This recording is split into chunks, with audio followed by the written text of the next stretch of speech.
So I am going for kayaking. All right. And your name, please? Azam Khan, Azam Khan. He's from the villa side. Thailand. Thailand. Yes. Yeah, he's from Thailand. Yes. Yes. So basically, on my whole villa where I'm staying, they are run by the Thai people, and he's also Thai. They're looking after our safety, comfort, hospitality. Right. It's a privilege Most, to yeah. very nice Most stay. welcome. Yeah. So what do you want to tell us before we go for kayaking? What we should know?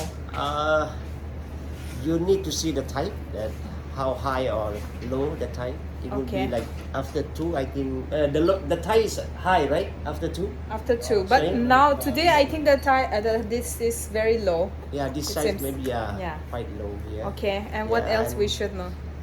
Yeah, take care of yourself and wear a life jacket 24 hours Okay. while you are on kayaking. 24 Yeah, hours. yeah, 24 hours. always. Okay. I mean, always. Sure. Whenever you are on the boat. Since how long you are living in this island? 4 months something. Yeah. 4 months. 4 months only. Oh, okay, Yeah. okay. And what is the special about this island? Because I think this is totally different What? from other island.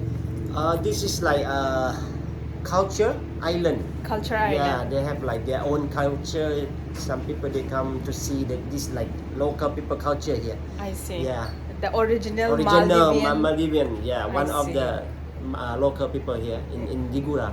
in Digura. Yes. And what is the life like here? It's so peace. I find it very peaceful, Yeah, so peaceful, silent. silence, so much silence. You know? Okay, so people, if anybody wants to experience the Maldivian Islamic culture, they should come here. Yeah, they come here to see this culture. Okay, and what about Digura. your villa? They Our- should come and stay in your yeah, villa. Of course, this is the best place to stay. Atoki Atoll Key Beach Villa. Villa. Yeah, Beach villa. you guys should come. And Yes. Yeah. It's called a Digura Island. Digura Island. Yes. Yes. Maya sa laga jungle na nila ite. From the Toga na beach. Kasi di nong mangbagi sin sa blue oidre. Kaya mame ko.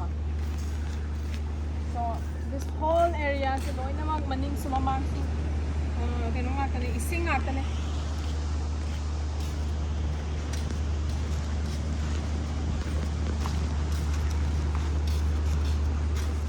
ꯃꯣꯏ ꯁꯥꯏꯁꯦ ꯁꯤꯒꯨꯝꯕ ꯃꯌꯥꯝ ꯂꯩ ꯍꯥꯏꯕ ꯍꯃꯣꯛ ꯁꯤꯗ ꯁꯤꯒꯨꯝꯕ ꯍꯃꯣꯛ ꯃꯌꯥꯝ ꯊꯦꯡꯅꯅꯤꯕ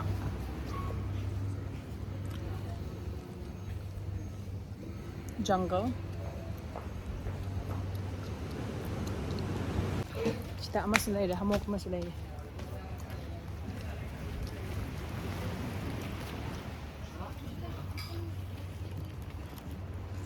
kang diam chi duga adu kang chi kana ba spray kapi cycle waibada whole day waibada $8 ka aduga half day waibada $5 mayam dollar khang bi ko sorry I mean currency sigumba mayam se khang na ba application XE or any kind of converter apps amadum download tawo ko dum haidi lama ma chat ma matam da live ni ko pesa masing du yama kana pathok pado khutna thega pada na application do yaroga di nang I ba number do satlong ni thoga ID XE currency nya masijnai ko adigi hotel guma kai guma booking tawbagi flight ticket kakpagi se booking.com sisnai dum anytime da chatra maksu chatpagi plan tawgi hairagadi sumba application je num handy oina thamba matam da di flight ticket to kaya pi hotel do kaya pi kam tangi do yengragadi chatki habigi plan je sungtok tawroi na tra nong phado yeng thokpa kam kai de dugi matung ina planning gi tawgo bane ko lam koi gi chatki hairagadi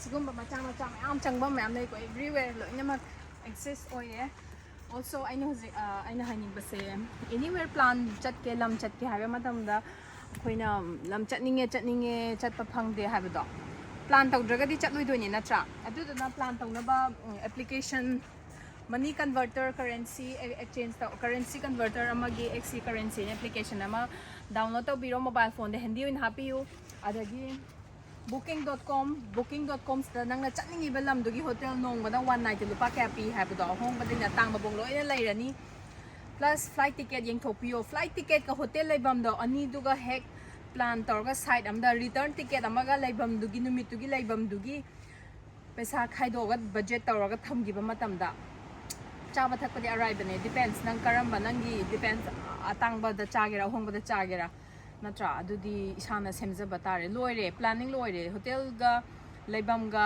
chatpai ga halakpai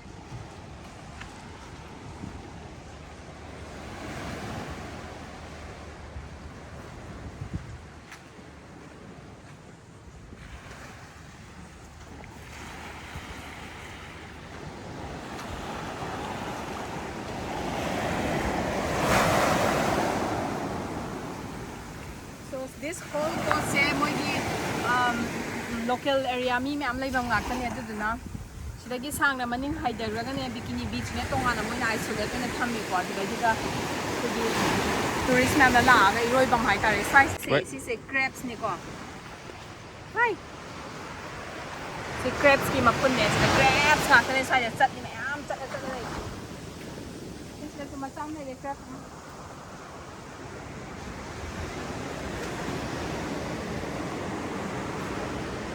dạ hiên bên em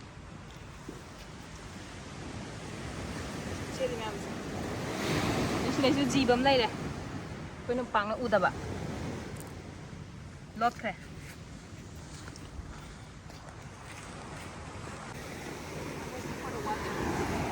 when the whales come.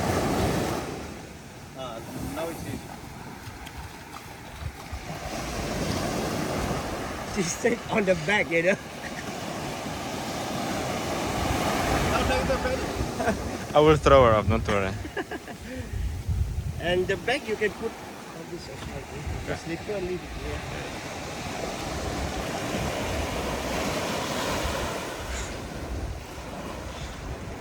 Be careful with the whale.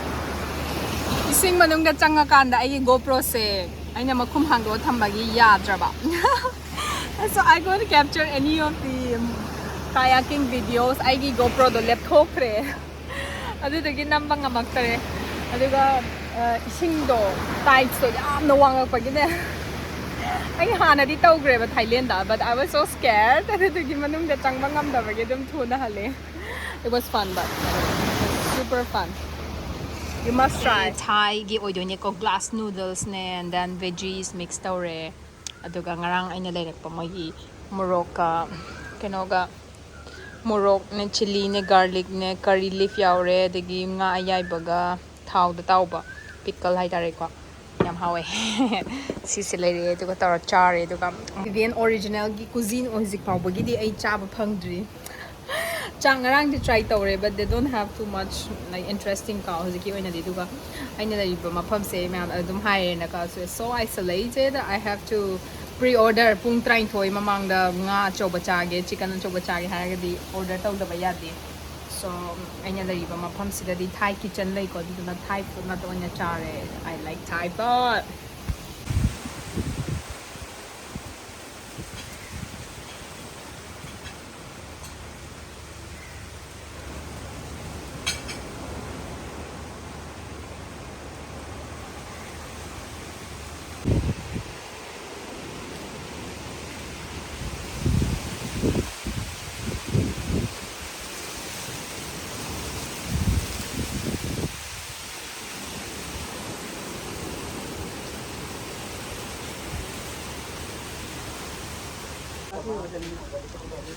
tapioca ne ko moina fry to is tapioca se kuji umangra gi type to ba mama ram le dai ne to ne ko si se yamna pan soi raga coconut ki kana suma nei ko ma le do tapioca ko do ni si se sai try to si se kra no ba si se kra ali ba ja to moi gi local gi yumam da lak pa ne ko yen ma loi le si sa yen bi ma lai re adegi sida kauna yen ai ala hui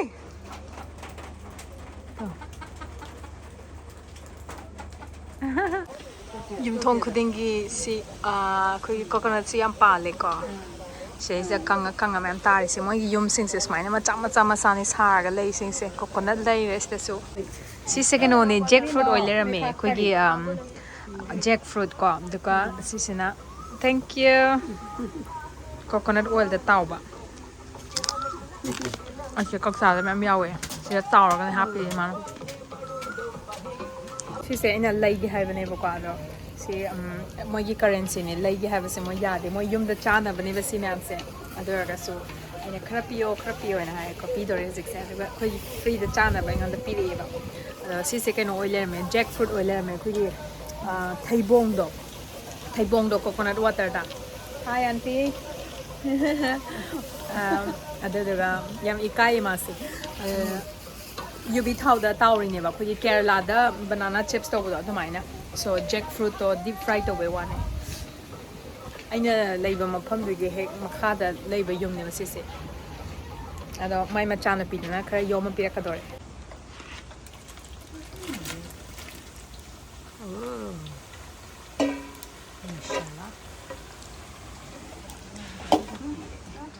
whole island maning the live jungle sing sida chatpa matam da ne ko sigum pham pham hamok me am sar ga leiba so cool adudana yam sang na chatle haibe awa su lei ro ko adudana sigum hamok and picnic stations potha pa me am sar ga lei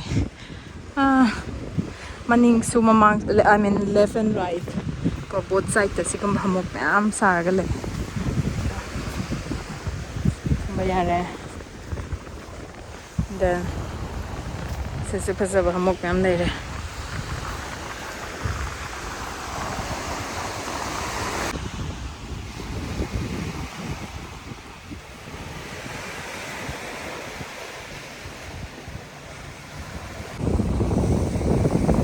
se island gi iroi loi bane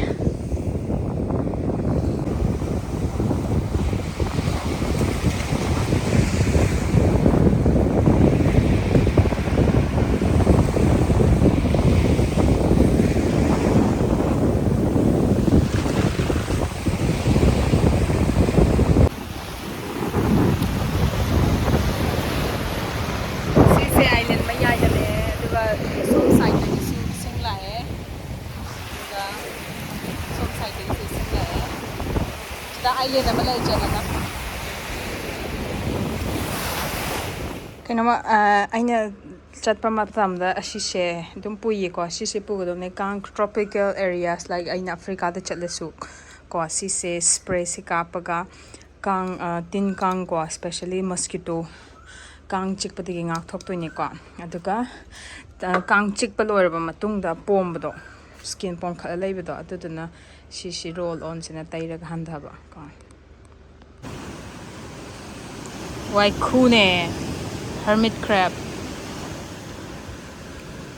hey want to chocolate mai mamit singo moi se moi gi makhut se matom cha thok chai ba jo most of the time wai khu ji yeng obo ko makho ma gi makhut ko makhonga nam se mana da bane ada matom de dum haujarak pane khaleraga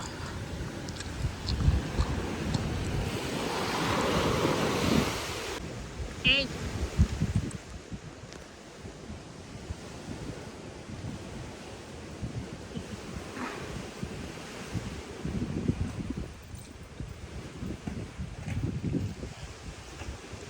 Machane.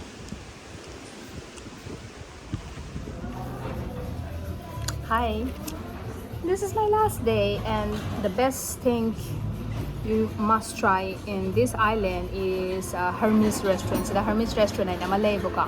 Arang nung nang laakanda I figured out this is better place from everyone ko other restaurant dagi this is ne option yam na lay hai tare arang dang aina crabs kano starter chab ne so sise homemade ice cream ne ba adu moi sida saza ba hai tare ko and they have other options like vanilla or chocolates and all loin lai ko adu ga even Indian akoi India dagi Uttarakhand dagi no pa ma sida staff ne leira me theng nai ko let me try this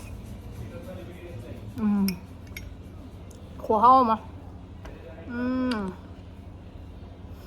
so overall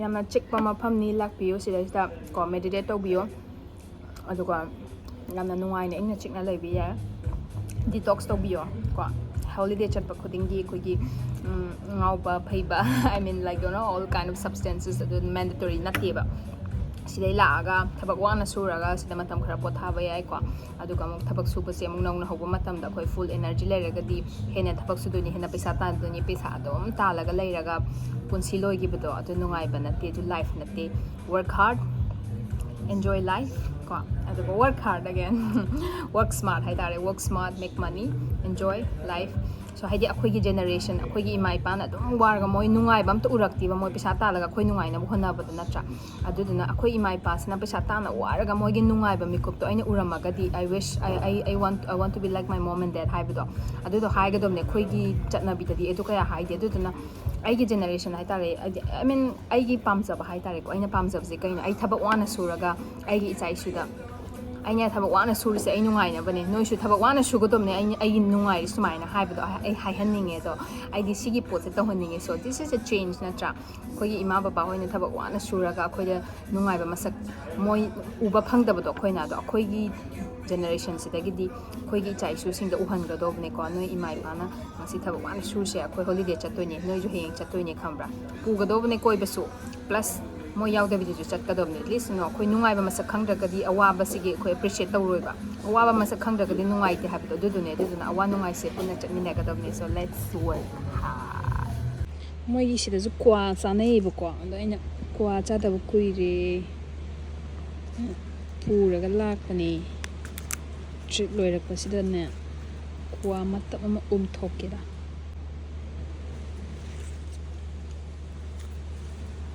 shunu ga di yaw tre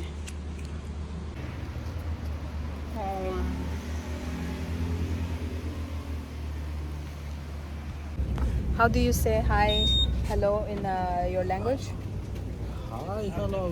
I don't think we have a word for that. Maldivian Kihine. Kihine. Nuni, hey hey kihine so in my language I'm from Manipur we say nungai riba Nueriba. nungai riba is how are you thagachari thank you But I know Hindi. Hindi dhanyawad Dandevada. namaste and how do you say thank you in Maldivian Maldivian is Shukuriya. Sukuriya see you again thank you so much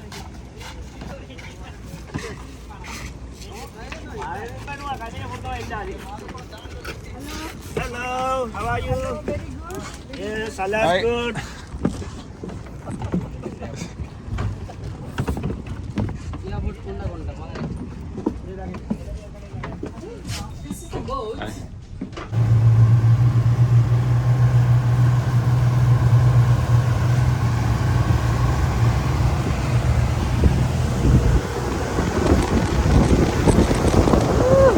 so pretty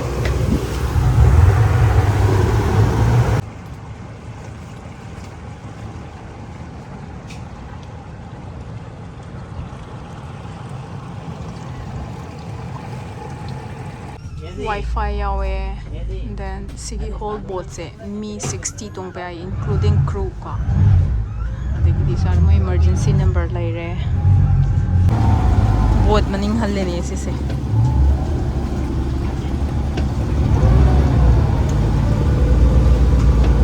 parking ni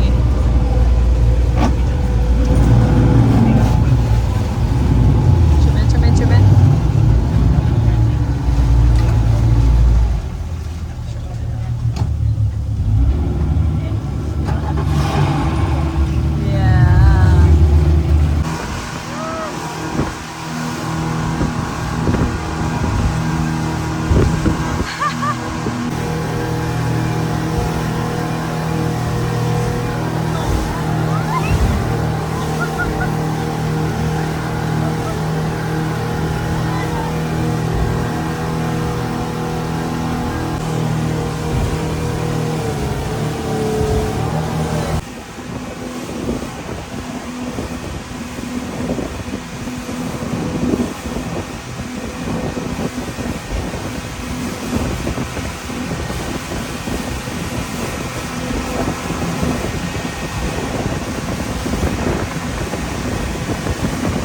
Oh my god, guys. Heart sun me this boat se tong do ko mana la do ko. Shikita we. Ai kape suyong ke. Oh, so scary. Nung si jam nung sili marakta nung churi ne.